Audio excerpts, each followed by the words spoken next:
Sage Steele, welcome to the show, my friend. Thank you. It's about time you invited me on. Just kidding, Eric. You've been back and forth. Thank you for your patience with me. I'm excited. So, we're about 100 episodes in, and the feedback that I seem to constantly get from my listeners is, hey, the folks that you know, it's really clear that they're friends. It's really those conversations just, they sound different. They sound more authentic. So, a little backstory on this show. Sage, you and I met in November in Minnesota at a summit, had a great conversation over dinner, got to know each other a little bit, a couple of days. I feel like we've recorded a podcast without hitting record a couple of times, but it's Yes. so great to have you on the show. We do the same thing every week. So I want to start with, what is one thing that you are most grateful for today? Oh, my health Hmm. and the health of my family. As I'm speaking to you, my dad is at the Mayo Clinic in Jacksonville, Florida, where he's a patient for his two kinds of cancer: prostate cancer, the good cancer until it's not, until it spreads, right? Yeah. Which is him, and also multiple myeloma. And he's there getting, his monthly tests, etc. And somehow he's had cancer in general since for 12 years. And he's 77 years old and he's been on a ton of chemo and it's been brutal. And he's here. And yeah, it's a very emotional thing for our family, as you know, and as you can imagine. But every day I'm so grateful. I spent 2 hours on the phone with my mom and dad late last night. They're my people. So every day I'm so grateful. So I want to jump in. I was going to talk about your dad a little bit later in the show, but your dad's a bit of a hero, not just to you, which he should be, but tell us a little bit about your family. Tell us a little bit about your dad. Yes, my dad is the reason why I wanted to become a sportscaster. He played college football at Army at West Point and actually broke the color barrier there, the first black man to play varsity football ever at Army. And that was in the mid 60s in its heyday. He was a he won't say these things. Humble to the nth degree, but he was All American. He was actually drafted by the Detroit Lions in the 17th round when they had 17 rounds back in, I think, 19 or 1970 it was. But, times were different and there were no breaks for cadets in any of these service academies to go pro. He had to serve his 5 years. And by the time that happens, those potential days of playing in the league were over. And he had an incredible 23-year career, retired colonel. So I grew up as an Army brat in a very structured but loving, incredible household, really. But my dad is where it all began. And when I announced it when I was 11 years old, that I wanted to be a sportscaster, I was really, really shy, Eric, like weirdly shy. And my dad was like, okay. And my mom, you're probably going to have to talk then if you want to be a television broadcaster. So they really pushed me out of my comfort zone. And they literally have watched pretty much everything since, the internet, and since you could get channels from other states, et cetera. Certainly once I got to ESPN, they watched everything and give me feedback. And they're my biggest fans and they're my people. I want to talk about your early career. If I did my homework right, you had 16 years at ESPN. And I think for anybody that has aspirational goals to be in leadership, to be on TV, to be a film star, whatever it is, we look at these people like yourself and just ideologically assume that Sage just walked into the studio one morning. But I know that not to be the case because we Yeah. met through former guest and friend of both of ours, Scott McCain. Hear a little bit about your journey that got you from a little TV station in Indiana to ESPN. Well, it's a very different time now versus then, where back then there were no regional networks and, you can go to Fox. I ended up working at like a Fox Sports Florida much later. Back then it was you go that local route and you start very small and, $18,000 a year was my salary that first year and, couldn't make ends meet in South Bend, Indiana. between rent and a payment for my very, very, very used, as they say, gently used car, pre-owned car, insurance and food, and I had nothing. So I was on TV during the day, waiting tables at night, passing out steaks and, medium rare. How would you like that, sir? And they would recognize me from TV. It was so funny. I didn't care. I've always been a hard worker. You do what it takes. But I think, and gosh, it's probably what I'm most proud of is early in my career when I got a lot of no's, a lot of unsupportive teammates and bosses, to be honest with you. And much long before there were HR departments involved in things and helping remind leaders how to lead. It's so different.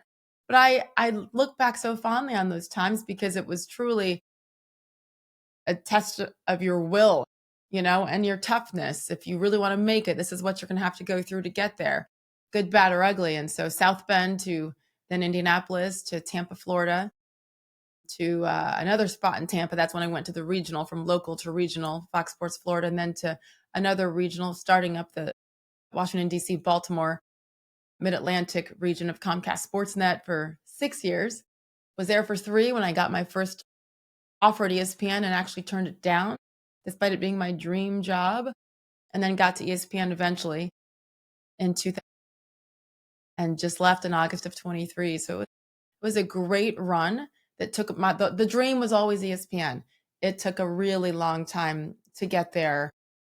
And, communication with the people at ESPN, the executives who were making the decisions for years, sending them resume tapes. And they were not Mm. YouTube links. There was no such thing. These are VHS VA. tapes that you dub down and wrap in bubble wrap and put in an envelope and go to the post office to send and hope they receive it and hope that yours isn't too far down in their stack. And they would look at the tapes though and say, here's what you need to do. Here's what you need to work on. Maybe someday. And someday eventually came. So it came twice. I don't know the story, but why did you say no the first time? Yeah, it was in 2000. So I had been at Comcast Sportsnet for 3 years and had an agent who was helping me with some things. The agents are there in this industry to be the liaison really between you, the talent, and the executives. And they know what deals or what job openings are coming before they're open based on who they represent or who their friends represent. So, they take 10% of your salary every month too. So it's an expensive thing that you kind of need at certain points in your career, at least, especially once you have aspirations and maybe have a chance to go bigger, go regional or national. I was pregnant with number 2. I had a 21-month-old at home, 20 months old as she was. And I got the call and they put me on a train up to Hartford and Bristol, Connecticut, where outside of where I am right now. And I auditioned and, they like to try to test you to see how are you going to handle mistakes or breaking news. And so, they accidentally rolled the wrong tape during my audition. And I'm like, dude, I have a 8-pound baby jumping on my bladder right now. I have more important things to worry about. And I just laughed because I knew what they were doing and rolled right through it. And I did great because I didn't care. I mean, I cared, but like perspective. Yeah. And then a week or 2 later, got the call and they gave me an offer. And remember, this was the dream. This was the ultimate for me as an aspiring sportscaster wanting to go to the worldwide leader. And really for anyone in this industry who was an aspiring sportscaster, that's where everyone wanted to go, but so few got. So to get the offer was humbling. All those years as an Army brat and moving around and just my parents and my 2 younger brothers, family was everything. And they taught me, my parents taught me, led by example, that, you always need to put your family first. And I knew I wanted at least a 3rd child, much less the one I was about to have, number 2. And I was told by the late, great Stuart Scott, my wonderful dear friend who's been gone now for 9 years from cancer. And he's like, you need to be ready when you come here. And this, again, Mm. this is in like 03, 04. He's like, this place is different and you'll get eaten alive. And especially as a young mother. So I'm so grateful that he said that to me because I just knew that I wasn't ready to go all in when I was still having babies. And again, it was different then.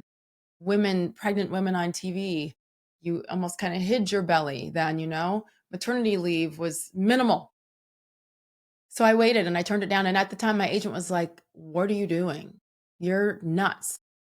You know, ESPN doesn't need you. You need ESPN and you're going to get blackballed." And I just said, "You know what? I'm going to take a chance, but I got to lead with my gut and my heart, and that is family." So I said no. Everyone was mortified. I was a little scared. Signed a new 3-year contract at Comcast Sportsnet and had another child. And 3 years after I signed that second contract there, guess who called back? And this time it was a much better offer too. It's funny how that works.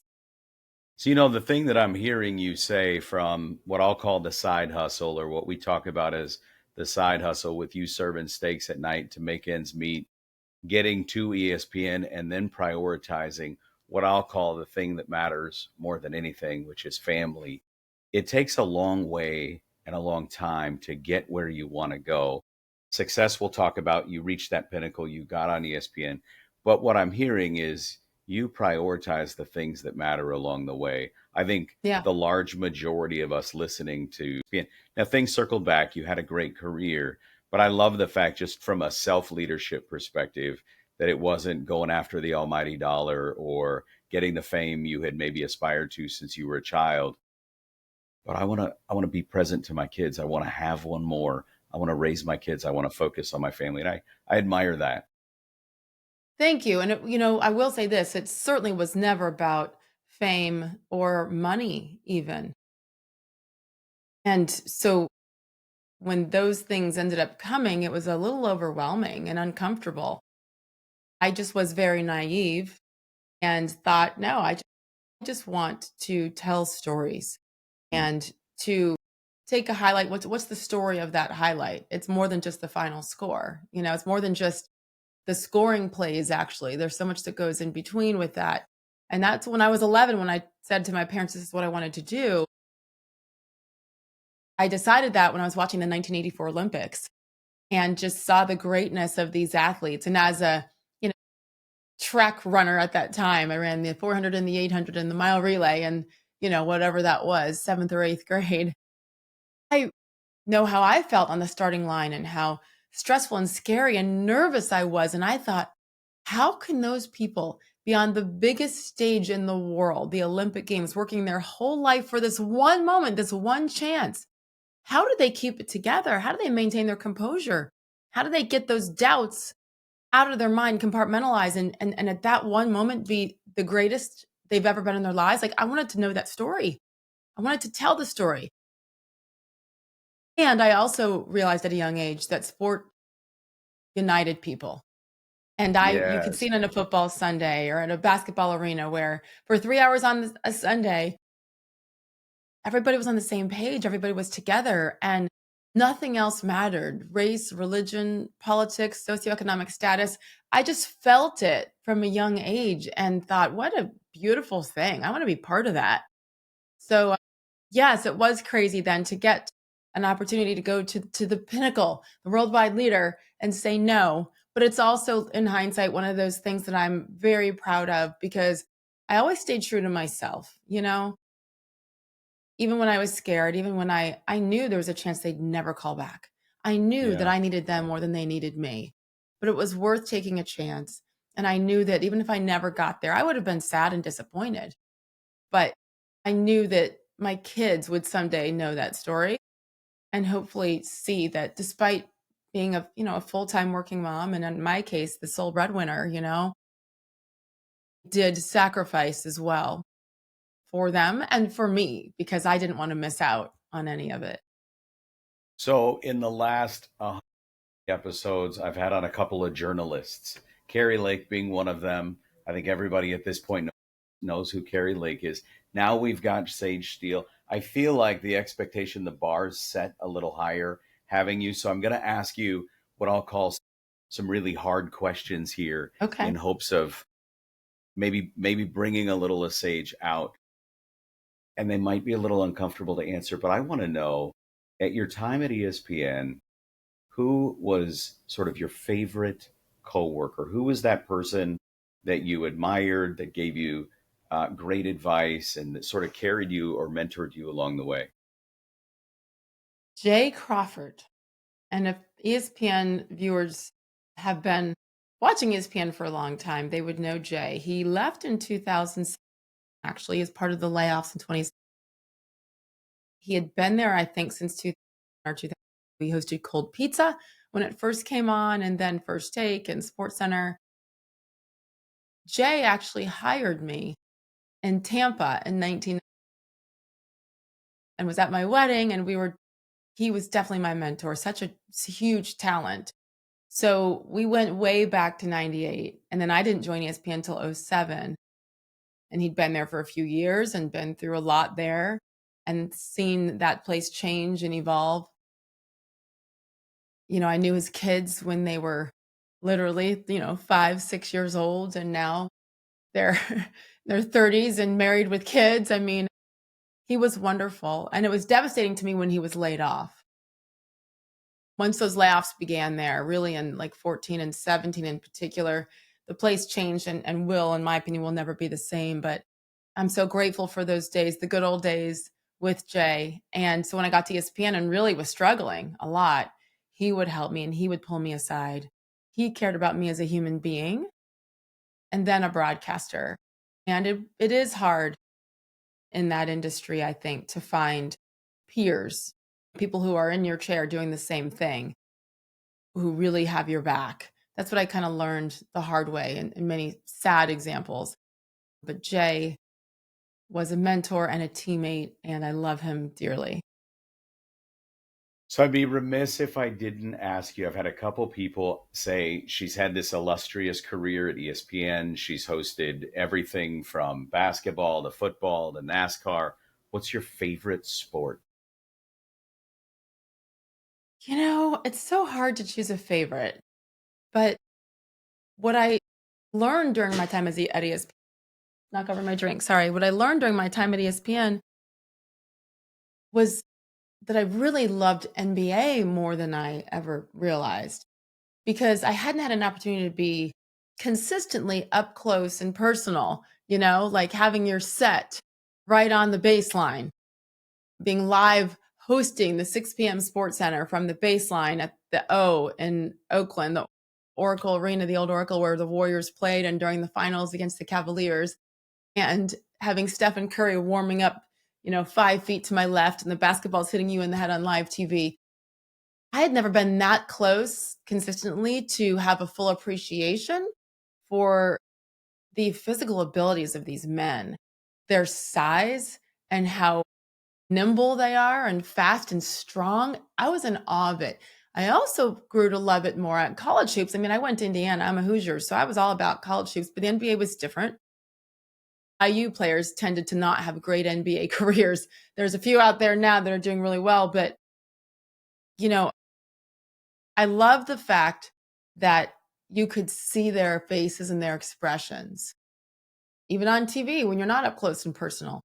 I've always loved football, number one, but that's what I grew to love more about the basketball, the NBA, was that I could see their faces. They're not hidden behind a mask. If you're sitting close, you'll get sweat dripped on you too. And it's just, so I kind of evolved. I mean, I like all the sports for different reasons. I think hockey, the NHL, has the best humans to deal with. They're the best, most Mm. polite, considerate people in sports, if you ask me. Hockey, humble. Gosh, it's just so refreshing. I liked the NBA because the locker rooms were small. You have 15 guys in there and the coaching staff is small, and you could really get to know people and they could get to know you and your intentions. And that helped me. That really helped me a lot. Football was my first true love. I loved to be around NASCAR and cover NASCAR, which I started covering in in Indianapolis when I was interning in Indy, and then later when I went to work in Indy in 97, 98, to be up close to those cars and those engines and the pit crews who people underestimate. Those guys are brilliant. They're scientists. Like half an inch, if you measure the car after you win the race and it doesn't come in within the rules, you're out. You're disqualified. I mean, and it's going miles an hour.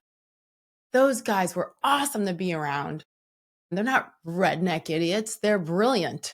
Who cares where they're from, you know? That was great. Baseball was awesome. Baseball was the hardest for me Mm, because the players and coaches, managers aren't as approachable. There's definitely a wall, I think, with a lot of baseball players, a little cockiness, extra cockiness. And then it's the hardest because they have 100 games. And it's yeah. such a grind for them that I understand when they don't want to talk to the media. So I didn't really answer your question, did I? Because I truly You love love all of every them. sport. I do because they're so different and it's hard to compare. Give me an interview that was memorable. When you look back at your career up to this point, what's one interview that to Sage Steele just really stands out? This is probably 2 years ago, and I think I wish I could have an archive of all the interviews I've done because there's so many I've forgotten about that are incredible. Um, there's one personal one that involves my father and Arlington National Cemetery and hosting Sports Center there on Veterans Day, and that will always remain my number one. At Arlington, like I said, with my grandfather, who was a Buffalo soldier, buried 200 yards behind us as I'm fulfilling my dream live on Sports Center. Because sports Wow. and the military ties in so much. With my father, total coincidence, my father came to see me. The producer said, "Get out here, Colonel Steele." And he didn't want, we made him. And so just such an emotional moment for the two men who knew I had this crazy dream and helped me realize it. As far as a sports interview specifically, again, I mean, I've interviewed Tiger and Phil and Michael Jordan and Stephen Curry and LeBron and all of the greats. But the one that I keep thinking about, and I am embarrassed now because I'm going to forget his name. This is what happens when you come off of an airplane. I have like, plane brain. Sorry. I'll get it to you. He was an NBA referee who came on the air with me after, well, he was returning for his first day back at work as a referee, but at the headquarters, the replay center in Secaucus, New Jersey, wasn't allowed to go on the court yet because he was recovering from stage 4 pancreatic cancer. I'd known him through the years and, you say hi pregame when I'm out there on the court and they're out there as well. He had been covering a game, working a game in Miami with the Heat and another team. And afterwards went to get sushi, got food poisoning from the sushi, had to go to the hospital while they're trying to help him get through this because he was dehydrated. They did some scans. And because of the sushi, that's how they found his pancreatic cancer, stage 4. Nobody survives pancreatic cancer, basically, right? So you fast forward not quite a year later, and he was returning, and he was weak, but he was going. And then his goal was to get back on the court, which he did.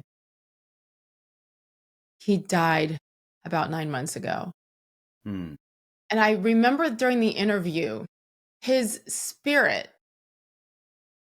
how he talked about the game he loves, how he talked about the love he's received from so many people was beautiful. He is a man of faith.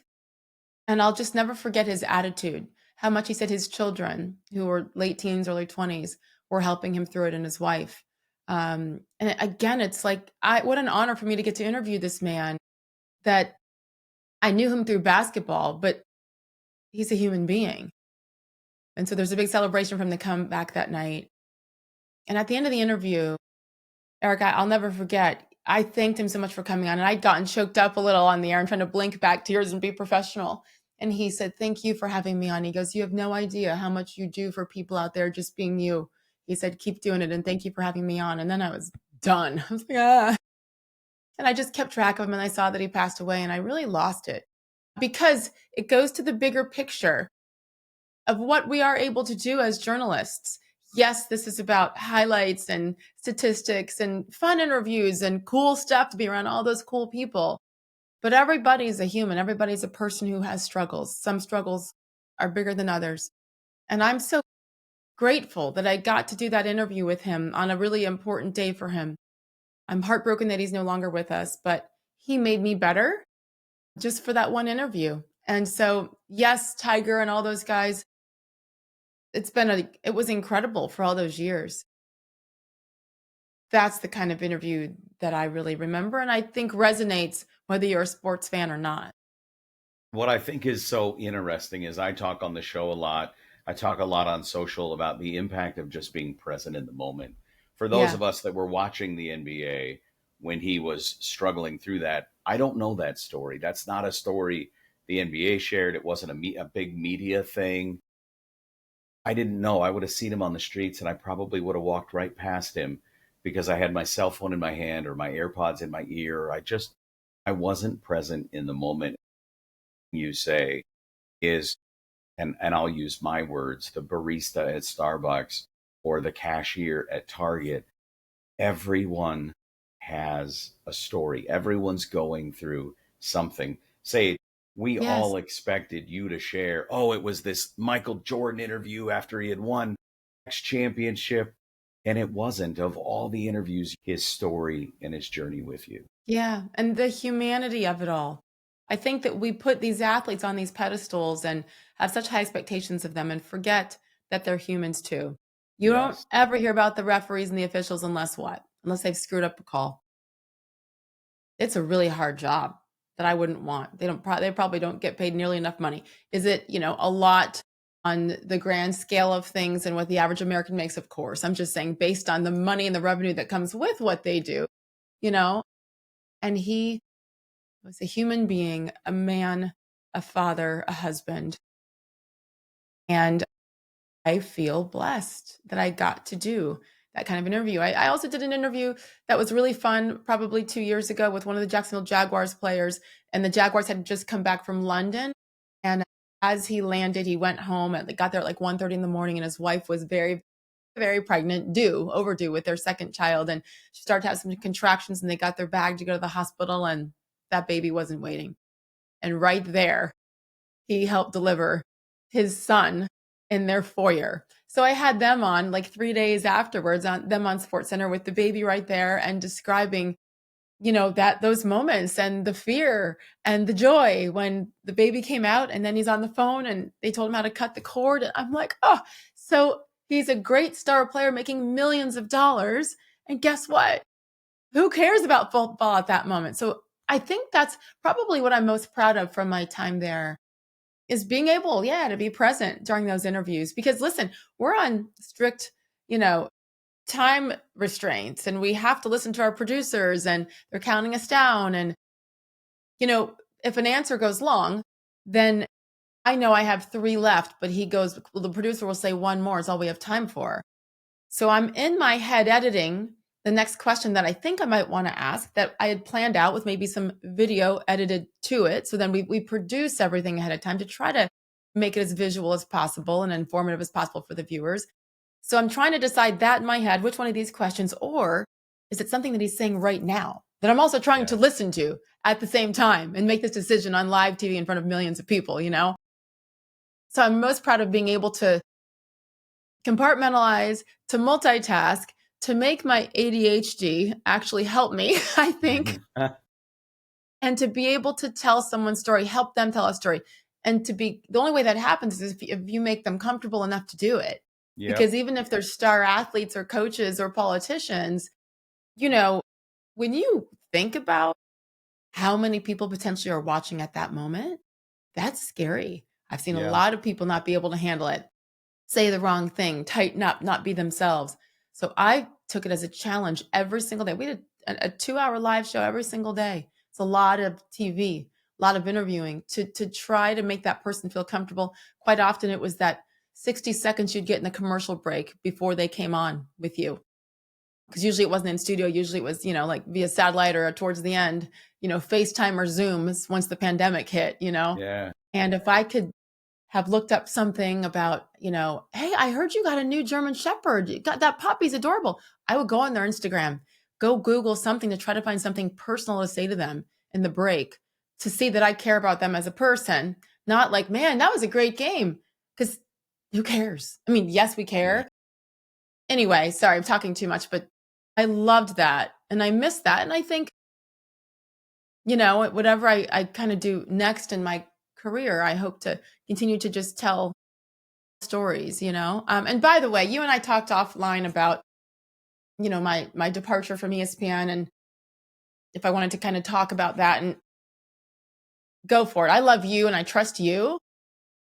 And I just wanted you to know that, like, I'm not afraid to talk about it. I'm just trying to put a real positive spin on a tough situation, because I actually think there's a lot of positive to come from negatives if we choose to go there, right?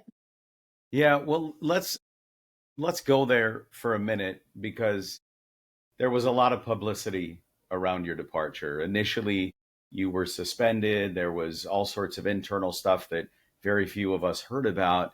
And then you just sort of went off the air. And I think Yeah. there is a curiosity from the large majority of us who enjoyed watching Sage Steele. You weren't a part of a grand layoff, which ESPN has done over the years. Yeah. Maybe give us the Cliff Notes version for those of us that are old enough to remember Cliff Notes. Give us the Cliff Notes Yeah. version of what happened. Well, I ended up, suing my company, which is something I still hard to say. I had a decision to make, Eric. I had to decide whether or not I was going to take a stand and stand up for myself. I made comments on a podcast with Jay Cutler, former Bears quarterback, on an off day, asking questions about, my opinions on a couple of things: women in sports, race as a proud biracial woman, and being forced to get the vaccine that I didn't want to get. This is back in 2020. And I was just honest about my experiences with those first two topics. And then the third, I was very honest about not wanting to get it. And I just said, I think it's sick and wrong for any company to force someone to do something to their body. But I complied. This is what I was saying. I had literally just come from getting the shot at the last possible day in order to be vaccinated by the Disney ESPN imposed deadline of September 30th, 2020. So I was hot and I was upset, but I cleaned it up as much as I could, my thoughts, and just said, I think it's sick and wrong, because I think our body, our choice, right? And it didn't apply with this. And I had to keep my job. I needed to keep my job. And I loved my job, loved it to the very last day. So because I made those comments, in particular with Disney, against Disney, I was suspended and pulled off the air and assignments taken away, and made to publicly apologize, forced to, in Wow. order to keep the job. And then they followed it up with, well, while we respect everyone's opinions, we can't, it's like, oh, so you respect it, but only if it goes along with your narrative. And so I just had a choice to make. Do I remain silent, or do I stand up for myself and others, frankly, for the fact that many at my company, my peers, were allowed to speak about whatever they wanted on ESPN platforms? Mine was on a separate podcast on an off day, but live on ESPN, or on our social media handles, or on their social media, to talk about, the Roe versus Wade decision, or what they call the "Don't Say Gay" bill in Florida, which never said that in the bill in Florida. Those words were never mentioned, but they could go on ESPN programming and give their opinions on that. And I thought, wait, this is political on our airwaves, and that's fine. But if I talk about my opinions while complying with this mandate, then I'm out. I just couldn't handle the hypocrisy anymore. And it had been years of it for many things. This wasn't the first thing. And I felt strong enough. Something hit me where I knew, because I knew I wasn't alone. It's just that so many people outside of ESPN, working in corporate America, working blue collar jobs, felt fear of talking and offering their own opinions because they didn't align with what social media said, or with what the company narrative was. And to me, it begins and ends with diversity of thought. To me, that's everything. And you can't have rules for some but not others, and be inconsistent and hold some accountable but not others. And there wasn't even an accountability thing here. It was, oh, I'm doing what everyone else is doing, but oh, I can't here. So scariest decision of my life, really, to have to stand up to that level, because it was very public. And I knew that once I did that would signal the end of my time at my dream job. I have no regrets. Fought hard. We settled in August of 20, and I feel so grateful that for some reason God gave me the strength to be okay being me and to accept the consequences that come with it. I didn't have a job to go to. I have a lot of responsibilities as a mother of 3 and a single mother of 3 now. Their father were divorced, but he's very much involved, but I'm the sole breadwinner, and so a lot of pressure and a lot of fear. That's where the faith came in, you know? The question that I have is there's a lot of people right now that talk about culture in the workforce. And it seems to be this ever present discussion that, well, we have an incredible culture. We've got great leaders, good people, good culture. And then I would argue if everybody has a good culture, then nobody has a good culture. Number one, there's a lot of people that feel like there's nothing on the other side having any regrets. I'm certainly not asking for career advice from Sage for those listening, but I am a little curious. What would you recommend to people that are sitting here thinking, and I wish I could just walk away? I'm in a terrible work environment. The culture, I'm saying this, not you, but the culture here's not great. This is not what I signed up for. This isn't what we were 17 years ago. What would you say to those people? Yeah. First of all, it's interesting. The people who say the culture is so great are the leaders who are allegedly creating the culture. How often do they actually talk to the people who are in the trenches?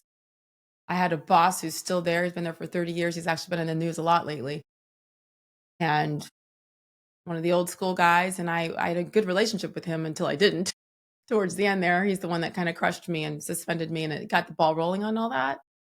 But I used to say to him, when's the last time you came down into the newsroom and really talked to us? Because I was a veteran and I could have these conversations with our leaders, and I wanted his presence because he was really good, and he meant a lot. I was like, if you come down like once a month, walk downstairs for 10 minutes and just see some of the people who are kicking butt every day to get this live 2-hour show on the air. And that's just one show. We had the longest show, but that's just one. There's all day long. Sure. Just come down and just fake it. Something. Show us that you care. Never happened. None of them do. So leadership to me is everything. I guess it depends if you're already in it or if you're applying somewhere, and some of the questions that you might ask if you're looking to work somewhere. I would always, if you're trying to get in somewhere, I would always find a way. How can you find somebody that you know who works there who can give you a really honest Yes. answer? Easier said than done, but you can kind of dig stuff up on social media. We've all dug less important things up on social media. So try to find somebody who you think might give you some insight based on their experience. If you're already there, I think it's just really smart to have conversations and to talk to your leadership, talk to human resources. But even that, like the problem is it's so political.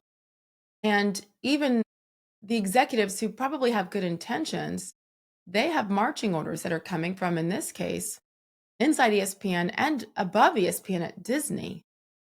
So I understand why people just toe that company line and just say it, even if they don't believe it, because I know a lot of people who did.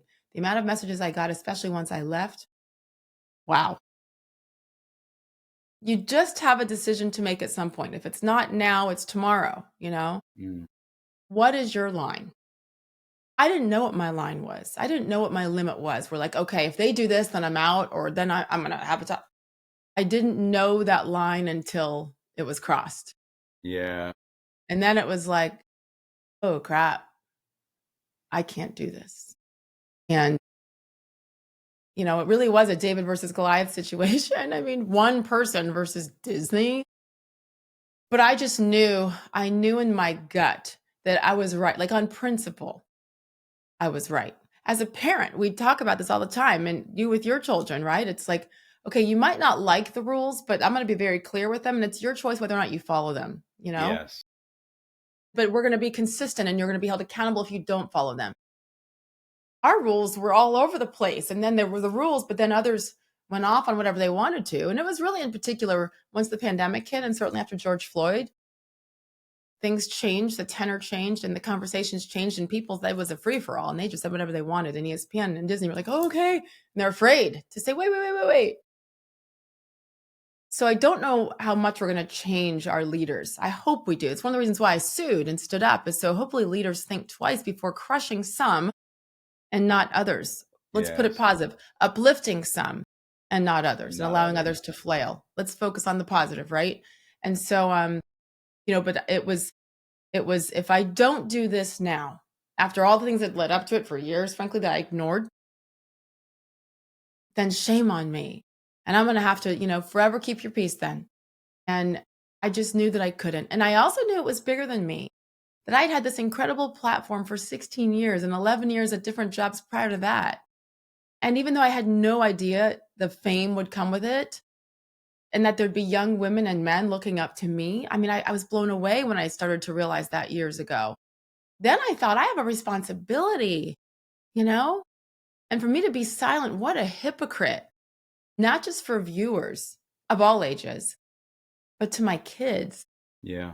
And I'll end with this, because the night before the lawsuit dropped in April of 20, I went and spoke to each one of my children separately. My oldest daughter was already in college. My son was a senior in high school. My youngest daughter was a sophomore in high school.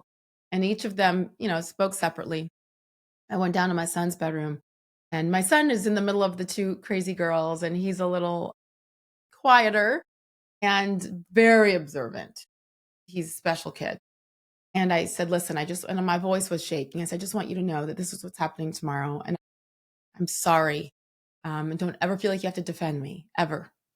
Mm. Um, just say, if people ask, and unfortunately in the past, teachers had said things to my kids and coaches and certainly other kids and other kids' parents, and it was ugly for them. And social media, they were attacked and threatened. It was awful. All because their mother had certain opinions, which is sick. Story for another day, right? But I said, just say everyone has a right to their opinion, even my mom, even if I don't agree with her, but do not feel obligated to defend me." And my son put down what he was doing. He looked at me and he goes, "Mom, it's about time you stood up for yourself." Mm. I had no idea that they saw that I wasn't, because I was a good actress and I loved my job. So I tried to just keep going, I loved it. But they saw, and they can see more than we ever realize. It's usually the case. And so I knew, Eric, that even if I lost, even if the case was thrown out, even if I lost a lot of money trying to defend myself, I knew that it was going to be a win, actually, because I was standing up and my Yeah. kids saw me. So for it to end up as what we feel is a win, to have a settlement, um, and to be able to have a conversation like this, to hopefully remind people that it is up to us. And if we stay quiet, I understand why. I did it for years. I was scared. I didn't want to lose my job. It's crazy to have to think that way, But if I don't use this opportunity, then shame on me. So I did it. And here we are. And I'm so grateful to have gotten over that fear. And I think we all just need to ask ourselves that question. What's your line? What are you willing to take? What are you willing to not take? And hopefully, when you do stand up, you bring people with you, because there's a lot of people who are scared. We've got about a minute left. I have about 50 other questions. This is that time where you're hearing the producer in the Ding. background saying, like, one more question, one more Yeah, question. So I'm just going to ask you at some point down the road, when we're in the same city, we've got to do this live. I'd love to have you back on. love it. I do have a couple questions as we start to wrap. Number one, what's next for you? Yeah, I have some exciting things that I have not fully announced yet. Unfortunately, I'm waiting. But it's going to be about having conversations with people, true conversations. And I really want to focus on that human element, because you can talk to any athlete, any star athlete, any famous politician or actor or whatever. And, you know, usually there are things that we can go Google and go look up, or Yeah. maybe we've heard another interview. It's very hard to get different things out of people who are in the public eye and do a lot of interviews. I have some ideas on how to do that based on what I like to see when I watch interviews, when I listen to people that I'm curious about. Maybe don't know much about, maybe do, maybe really respect them, maybe don't like them, but want to try to understand their why, you know, which is something I only always begged for. Just ask me. And I never really had people they'd attack me, and journalists, and peers, but they would never just ask me when they had my phone number. Like I want to have those conversations. And so I'm going to do that. I'm also really enjoying speaking and corporate speaking and having conversations like this. I just did something this past weekend in California and really implored the leadership there to make sure the environment stays as it is. Because again, they were preaching how good the culture is. And I'm like, okay, ladies, gentlemen, is it? I said, don't answer. But, it's your responsibility as an investor in the company, if you're an employee, to be honest about that and have those conversations. And I love talking about, again, diversity of thought. I don't care who you vote for. I don't care who you marry. I don't care who you sleep with. I don't care who your neighbors are. I don't care. What I care about is how you treat others. And for all of us to be able to look at that human angle and hopefully have more empathy. But if we don't begin with diversity of thought, then all the other diversities and the DEI crap that I see it as, because I think people preach it but don't actually practice it, then none of that matters if you don't start with accepting people for who they are fully. What's one question that you wish people would ask you, but they don't? That's a great question. Let's leave it there. No. So much of it centers around race. And I've been criticized a lot for not saying or standing up for Black people, which is not true, but that's some people's perception. I just, so to me, I think the biggest criticism that has come from, and then many times the Black community is, well, why are you ashamed to say you're Black? And I'm like, well, oh gosh, absolutely I'm not. If I'm asked and if I'm filling something out, a form out, I'm going to mark the boxes that apply to me, which is Black and white. My mother's white, Irish Italian, my dad's Black. I came from the best, most beautifully diverse family ever. Maybe not ever, but very diverse, and was loved equally by my white family and my Black family. And I just feel so blessed. And people say, why is that so important? You just say you're Black. I'm like, but why would I deny any side of me? I'm so proud of all of it. And I do joke, and this got me in trouble before, but I'm pretty sure my white mom was there the day I was born, Why would I ignore any part of me? And so I just wish they would ask it and just have a conversation. Friends of mine who were no longer friends, they won't talk to me or they unfollow me on social media without asking when they have my number. Or you can DM me on Twitter. Like, I'm really easy to find. Just ask. Everyone has a reason. Everyone has a why. Why they choose this, why they choose that, why they vote this way, why they, what I was told for years, gosh, your hair, it's not TV like. It's not like, why don't you straighten your hair? Whatever it is, ask the question. And for me, I'm such a proud Steele, my last name. I'm proud of my family. And I think if they knew the why behind making sure that both my parents are celebrated, I think they'd calm down a little bit. But people are bored. And this is what I've had to come to peace with in many aspects of my life, professionally and personally. Usually when people strike out at you, it's actually not about you. I found that it's more about them and what's lacking in their life and will make them feel better about something. But there's a why with them too. It doesn't excuse attacks, but there's a reason. So I would like to have some of those people on, a future show of mine to say, okay, this is, why, not about necessarily with me, but like, why did you attack this person? There's pain there that so many people are dealing with. Everybody's got some pain, some trauma. So are we just suppressing it and then taking it out on others? Or are we really dealing with it? So the cool thing is I'm no longer afraid, and anyone can attack and say what they want because I know that I'm tough enough and strong enough and have strong enough faith and family to support myself. But I just hope that by being more open, I can invite others to the conversation, and that maybe people just lead a little bit more with kindness. Give people grace. You don't know what they're going through, You don't know what they're going through. 10 seconds left. I know yesterday you were interviewed by Tucker Carlson. Today, I have the opportunity to interview you. The last question of the show, who was the better interview? No pressure. Wow. I mean, present company. I'm sure Tucker would agree, right? I'm sure your questions are incredible. And that's why I loved meeting you in Minnesota. And we've talked several times. And you're such a great Tucker. I said this to you about Tucker too. My goodness, what an incredible listener. It's so hard to do, especially his interviews can be quite combative, right? He's Yeah, such a talented, kind, warm soul. I was so honored that he had me on and so honored that to finally meet him in person. And the cool thing for this is that I got to meet you first before we true. did Yeah, an interview and absolutely. hear a little bit about your story and things you're going through currently. But your positivity, it's a choice. And that's why I wanted to do this. And I'm honored because I know you've talked to a million people and have a million options. But I feel like there's a friendship with us. And sorry, you're kind of stuck with me now. I don't know if I Tucker wants to be stuck with me, but you are. I love it. Sage, thank you so much. Until next time, it was great having you on the show. Thank you. It was awesome. Thank you.